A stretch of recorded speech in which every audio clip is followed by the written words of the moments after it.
Next part of chapter 2, the succession crisis. Don't be thrown by terminology. Succession obviously means the next person to become the king. Crisis is a bit of a drama. And it's a drama because Edward didn't have any children, so therefore it wasn't obvious who was going to be the next king of England. And it's a little bit more complicated than that because there are various promises that have been made to various people, and there's various people that have got claims. But what we definitely know is that his death is going to cause probably the biggest moment in English history. So Edward dies on the 5th of January. His dying words helps again for it to be a crisis. Did he say this? Did he not say this? Well, we just have to go off the words of who was there. Though I think we're a little bit sus about this, really. Edward the Confessor's wife was there, Edith, but she's Harold Godwinson's sister. Stigand were there. He's Harold Godwinson's friend. Harold was there. And then you got a servant who would just say anything. So, did he say these words? I commend this woman and all the kingdom to your protection. We don't actually know. Did the words mean, Harold, please be the king? We don't know. But I would think that Harold would interpret that way. We look at these in class, and so we know that there's a lot of doubt about it. Lots of people aren't really sure. That one talks about farting, brilliant. Right, who could be the King of England? This is your criteria. This is what you want. This is perfection. This is not what they get in 1066. So we've got potential people.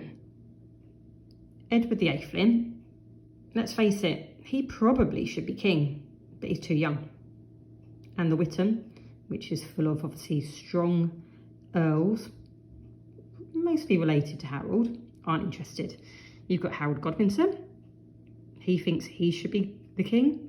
After all, he was chosen on the deathbed of Edward the Confessor. Not sure. Harold Hardrada. He does have a claim. Deep breath, everyone. Canute. But yeah, Witten, not interested. William, Duke of Normandy. Then does have a claim. Yeah, all a bit of a family tree, remember? It's all about connections.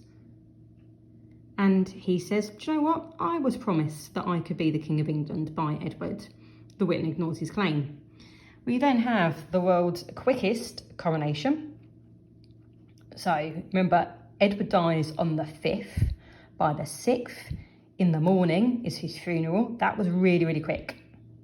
By the afternoon, coronation of Harold. That was ridiculously quick. Those types of things don't normally happen that quickly.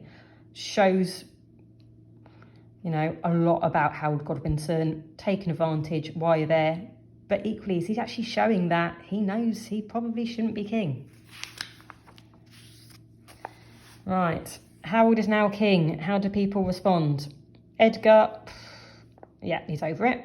Hardrada, no, I've got a chance. I'm going to get my backside in gear.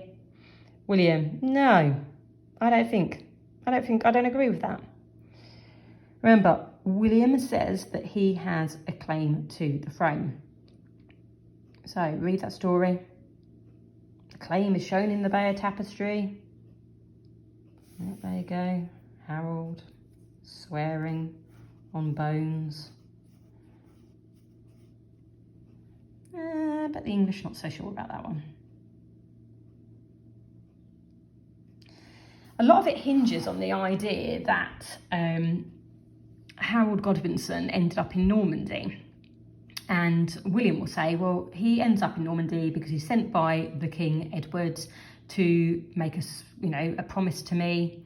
Whereas Harold's like, no, I just got in a shipwreck. I wasn't really meant to be there. Again, a lot of interpretation about it. Mark, we're not sure.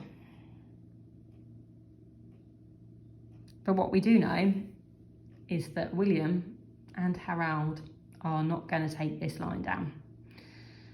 Do we start to again see why William is going to win the Battle of Hastings? Get the church on your side ASAP. These people believe. If he's chosen by God, it gives him a bit of an edge. You get all your supplies ready. You've got to sail across the channel. You've got to be prepared. And he was ready. He was waiting. But yet he didn't invade. The wind didn't let him.